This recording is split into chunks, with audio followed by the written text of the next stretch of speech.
목사님에게 더 많은 시간을 드렸어야 되는데 짧게 해서 죄송합니다. 제가 미리 말씀을 드리고 논차는 취소하고 강의를 위해서 했었으면 부탁을 드려야 된다는 생각을 늦게 하게 돼서 죄송을 합니다.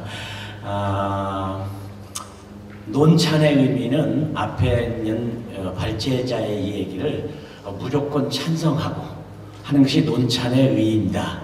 그러니까 저는 목사님의 말씀에 100% 동의하고 여러분도 동의하리라고 생각을 합니다. 아마 이 문제가 이번만 드러난 얘기가 아니라 기독교가 시작한 이래심까지 진행되어 왔던 그런 사건이죠.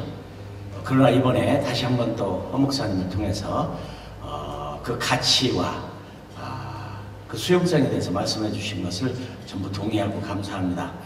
저는 영국 선교단체에 소속해서 아프리카에 사역을 했는데 놀란 사실은 목사의 존재가 없었습니다. 모두가 다 거의 다 평신도였기 때문에 여자분들이 여자분들이 한 70%, 남자가 한 30%밖에 안 되는, 그 다음에 목회자로서 목사로서는 겨우 몇 명 정도를 빼놓고, 근데 그분들이 저를 한국에서 온 목사이기 때문에 목사라고 불러주기는 했지만 전혀 상관이 없는, 저는 우리 한국의 오카는 목사님이 평신도를 깨운다는 말을 하는데 저는 그 말에 반대로 생각해요. 평신도를 깨울 게 아니라 목회자를 깨워야 돼요. 왜 이런 문제가 생겨났는가를 여러 번 고민하고 생각하고 많이 했는데 저도 일종의 피해자입니다. 왜냐하면 제가 복음을 전하는 복음 전도자로 부름받아서 하고 싶었을 때에 교회는 저에게 신학교를 가라고 그랬어요. 신학교를 가지 않으면 안 된다. 이게 말이 안 되는 거죠. 목사가 되어야만이 주일을 할 수 있고, 목사만이 안수를 줄 수 있고, 목사만이 커뮤니언 서비스, 그러니까 이 성찬식을 할 수 있고, 목사만이 세례를 줄 수 있다는 얘기는 사실상 성경에 없어요. 나는 우리 여자 선교사님이나 평신도 선교사님 훈련시키면서 할 수 없이 교회 법은 만일에 세례 주고 성찬식 하면 치받으니까 몰래 해라. 몰래 해라. 아무도 모르게 하면 된다. 저는 그렇게 강의를 합니다. 공개하지 말라. 공개하면 이제 교회법에 의해서 당신 치리당한다. 전혀 사실상 허 목사님 말씀한 대로 초대교회 시절에는 구분이 없었다. 저는 그때 안 살아서 잘 모르겠는데 그때도 구분은 있었을 것 같아요. 구약의 영향을 너무 많이 받았기 때문에 특별한 선지자는 콜링이 없는 한 선지자가 될 수가 없었고, 또 그 다음에 제사장은 레위족으로 태어나지 않으면 사실상 성전에서 쓰레기 치우는 일도 가능하지가 않았죠. 또 왕이 된다는 것도 기름 붓지 않으면 가짜 왕이 되면 그건 큰일이죠. 가짜 선지자는 집안이 망하는 그런 경험을 했었는데 은근히 신약시대에는 그것을 가져온 게 누구의 잘못이냐. 저는 이 목회자들 성직자의 잘못입니다. 만일에 목회자가 성직자라면 평신도들도 모두 다 성직자입니다. 그렇죠. 저는 그 성교단체에서 누구도 축도하고 누구도 세례를 주고 누구도 성찬식을 인도하는 그런 단체에서 일하면서 많은 것을 내가 깨닫고 알게 됐어요. 한국에서는 과거에는 평신도는 선교사로 나가는 것조차도 어려웠어요. 신학교 나왔냐? 여러분 선교에는 그런 것이 전혀 없죠. 여러분 평신도가 목회자보다 설교를 더 잘하면 안 됩니까? 평신도가 목회자보다 제자 양육을 더 잘하면 안 됩니까? 여성이 남성보다 더 잘하면 안 됩니까? 안 되는, 그건 말이 안 되는 거죠.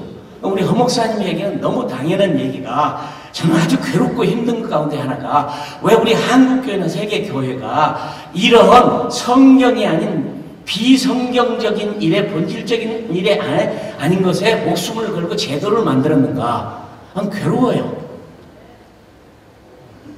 괴로워요. 제가 어느 교회에 가서 설교를 하게 됐는데 설교가 끝난 다음에 그 교회 안수 집사님이 같이 맞상을 하면서 식사를 하는데 오늘 선교사님 얘기 듣고 저는 아무런 감동도 없고 타취도 없었고 아주 힘들었습니다. 근데 얼마나 무안했는지 죄송합니다. 내가 설교를 잘못했군요. 왜 그러셨나요? 말씀을 들어보니까 그런 설교는 목사나 장로님이나 선교사들에게 하는 거지 우리 평신도들에게 하는 설교가 아니죠. 네, 그날 잔 스타트가 저는 존 스타트 밑에서 잠시 공부할 수 있는 기회가 있는데 그분에게 많이 배웠어요. 근데 존 스타트가 말하고 있는 radical disciple이라는 얘기를 제가 그날 대신 전하게 됐는데 그것은 그런 분들에게, 목회자들에게, 선교사들에게, 장로님들에게 하는 설교지 평신도에게 그런 설교를 하면 안 되죠. 이렇게 말했어요. 그래서 제가 이렇게 물었습니다. 그러면 집사님, 성경이 목사 성경은 따로 있고 장로님 성경은 따로 있고 평신도 성경은 따로 있습니까? 없잖아요. 여러분, 이 잘못이 저는 아주 간단하게 빨리 마쳐야 되니까요. 목사님의 있는 부분을 제가 담당해서 문제를 그동안 고민하며 밝히는 것은 콜링에 문제가 있다고 생각했어요. 제가 선교 훈련을 시키는데 훈련생들 가운데 모두가 기쁨으로 참여하고 훈련을 받는데 두 여자아이가 앞에서 21살짜리인데 막 대학을 나오고 북아프리카 튜니지아를 가겠다고 온 성사인데 기쁨이 없는 거예요. 그래서 부르다가 왜 선교 훈련을 받는데 기쁨이 없느냐? 저는 선교 하나 죽고 싶은데 콜링이 없습니다.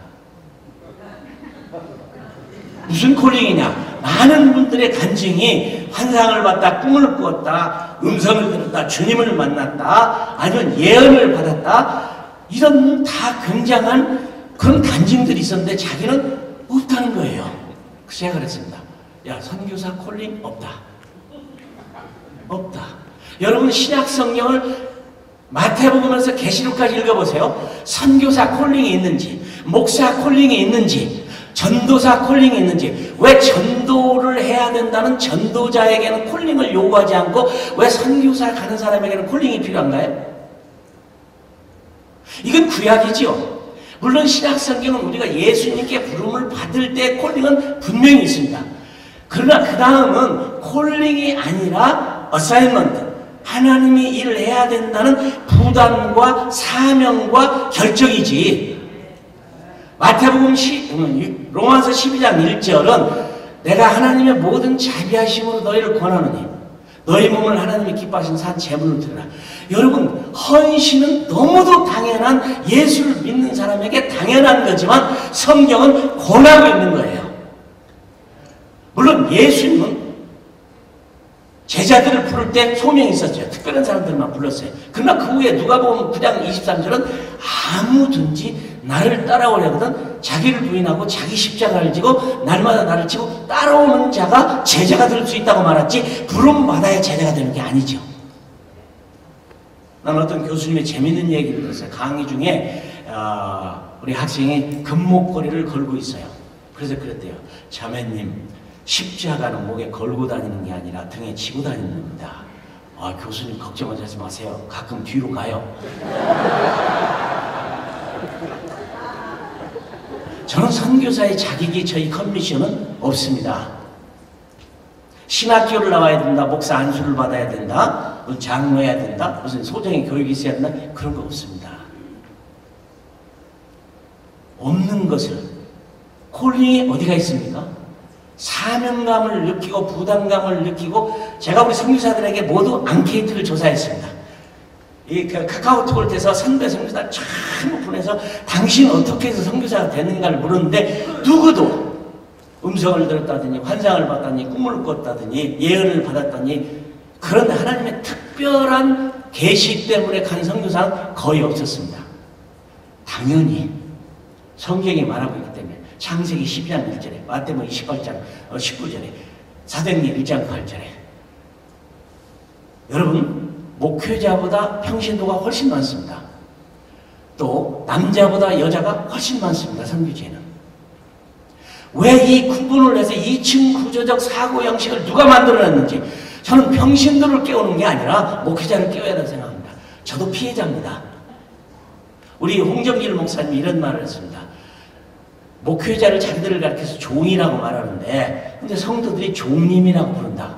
세상에 어떻게 종을 님이라고 부르는 데가 어디가 있느냐? 종님이 아니라 종놈이지. 맞습니다. 우리 허 목사님이 천국 얘기하는데 많은 그 얘기들이 있죠. 천국에 가니까 예수님이 목회자는 얼마나 대환영을 하는지, 평신도로 와도 별로 환영을 하지 않았다는 거예요. 예수님 그럴 수가 있습니까? 우리도 죽도록 이랬는데 목회자만 저렇게 환영을 하고 우리는 환영하지 않습니까? 그러니까 예수님이 그랬다며. 야, 아주 오랜만에 만나서 그랬다. 나 그 말에 굉장히 동의하고 싶어요. 동의하고 싶어요. 세상은요, 역사적으로 보면 목회자에 의해서 세상이 변한 거 아닙니다. 평신도들에서 세상이 변했습니다. 특별히 여러분 선교의 영웅이라고 하는 미국의 위대한 선교 운동가였던 존 모트는 감리교의 평신도입니다. 그가 전 세계에 1910년도에 에딘버러 대회를 시작해서 존 모트가 세상을 바꾼 귀중하게 사용된 한 인물입니다. 전 저희 아들이 신학을 공부를 자기가 하고 싶다 했지만 나는 목사되라는 말을 하지 않았습니다. 되든지 말든지. 왜 이 구분을 해야 되는데 도저히 알 수가 없는 콜링에 오해 없기를 바랍니다. 하나님이 사는 사도 바울도 그가 마게도냐에 부름을 받았을 때 환상을 봤을 때 그게 콜링입니까? 하나님의 인도하심이죠. 하나님의 콜링은 어디에 있었느냐? 처음에 있었어요. 사명을 느낀 거예요. 사도행전 20장 24절은 말하기를 나의 달려갈 길과 주 예수께 받은 사명이라고 말했지 소명이라고 말하지 않았습니다. 아무든지 누구든지 물론 선교가 누구든지 할 수 있는 일이지만 아무든지 하면 안 되겠죠. 아무든지 할 수 있는 일이지만 누구든지 하면 안 되겠죠. 이 선교에 있어서 두 개의 이론인데 크리스토퍼 라이슨 말하기를 모든 것이 선교다. 또 스티븐 릴은 말하기를 모든 것이 선교라면 선교는 없다. 나는 두 마리 상충되는 것이라고 생각했는데 두 마리 상충되는 게 아니다. 그 다음에 또 우리는 잘못된 환상에 빠져 있는데 모두가 선교사나 주의 일을 하면 사도행전에 빠져 있어요. 사도행전 옛날 얘기입니다. 옛날에 기록된 사도의 얘기입니다. 지금은 사도가 없다고 말하고 있잖아요. 그러면 우리가 꿈꿔야 할 것은 성도행전입니다. 사도들의 본을 받아서 해야 할 성도 시대의 성도 행전이라면 목사 행전이 아니고 장로님의 행전이 아닙니다. 제자가 되는 것은 누구나가 제자가 되어야 되죠. 존 스타트의 여러분 레디칼 디사이플을 읽어보면 정말 감동적이죠. 감동적이죠.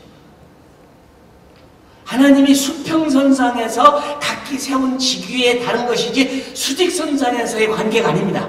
누구도 왕도 대통령도 목사도 장로님도 수직적인 관계가 아닌데 교회는 수직적인 관계로 만들어지기 때문에 행정적인 관계로 만들어지기 때문에 조직적인 관계로 교회가 만들어지기 때문에 왜 대형교회가 문제가 있느냐? 저는 문제 있는 게 아니라고 생각합니다. 어떤 교회든 주님의 몸된 교회고 하나님 사용한다고 생각하는데 문제는 하용경 목사님에게 어떤 분 이런 질문을 했습니다. 목사님 무엇이 교회입니까? 그분이 명답을 했어요. 조직화되기 전까지가 교회다.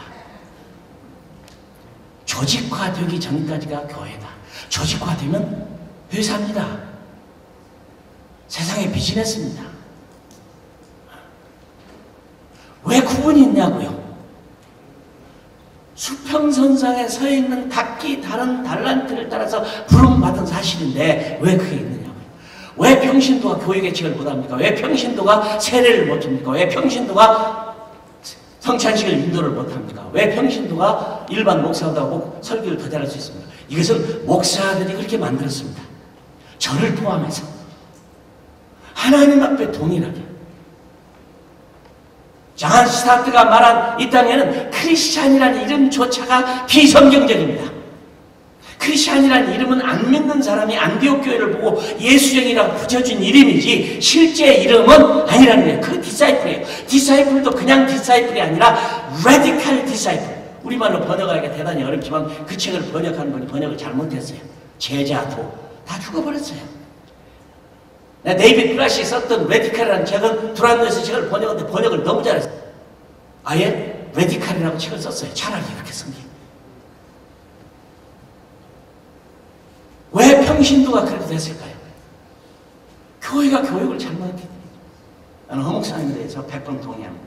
선교적 교회. 교회라는 것조차도 마찬가지죠. 교회는 선교를 많이 하기 때문에 교회가 아니죠. 선교는 많이 하고 돈을 선교에 투자를 많이 하고 성사를 많이 파송하기 때문에 교회가 선교적이 아니라 레슬리 뉴비긴에 의하면 교회 자체가 미셔너리 처치예요. 교회 자체가 선교사예요. 많이 하는 게 아니라 아니면 당연한 것을 말이죠. 우리 브라미스 교회가 그런 일, 특별히 414 무브먼트를 김남수 목사님 제안해서 전 세계에 이런 운동을 했다는 게 너무나 감사하고 기뻐요. 여러분, 이 세상의 유일한 희망은 교회입니다. 제4차 산업혁명이 오면 교회도 무너질지 모르지만 끝까지 살아남아야 했던 교회입니다. 저는 만인 제사장론을 얘기해서 하나다는 얘기인데, 한국 교회는 만인 제사장론을 가지고 교회 싸우는 데 사용했지 하나님의 아름다운 덕을 선전하게 하려 함이라는 그 제사장의 깊은 의미를 모르고 있기 때문이에요. 저는 평신도를 깨우는 것도 당연하지만 목회자를 깨우고, 사실 목회자가 안 변하면 성도도 안 변하는 거죠. 성도가 안 변하면 목회자도 안 변하는 거죠. 제가 선교 훈련을 시켜보니까 재밌더라고요. 장로님들, 목사님들 오시면 아이고 우리 교인들이 깨달아야 되겠다. 교인들이 오면 그래요. 우리 목사님, 장로님이 좀 깨달아야 되겠다. 양쪽입니다.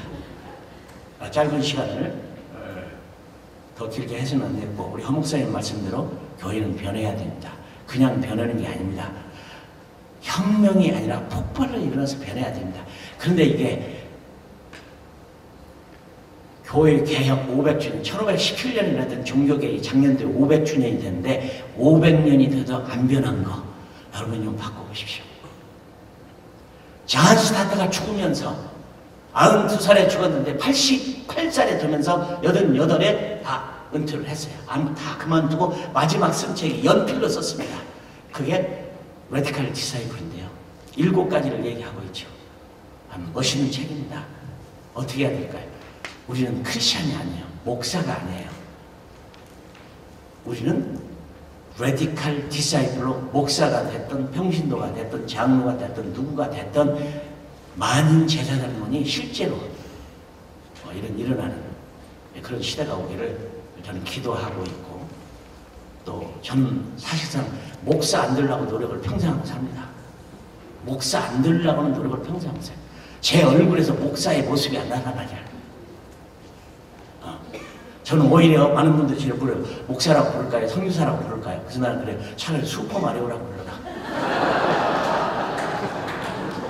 나는 그 말을 더 좋아해요. 왜냐하면 감비야말로 슈퍼마리오가 놀라우신 주님이라는 뜻입니다. 얼마나 멋진지 몰라요. 감사합니다. 너무나 감동적인 말씀이었습니다. 제가 누구고 내가 무엇을 위해서 살고 있는가 잘 몰랐는데, 오늘 두 분의 강의를 통해서 나는 하나님께서 부르신 평신도고 하나님께서 평신도를 이 시대에 쓰고 계시다, 그것을 알게 됐습니다. 너무나 감사합니다.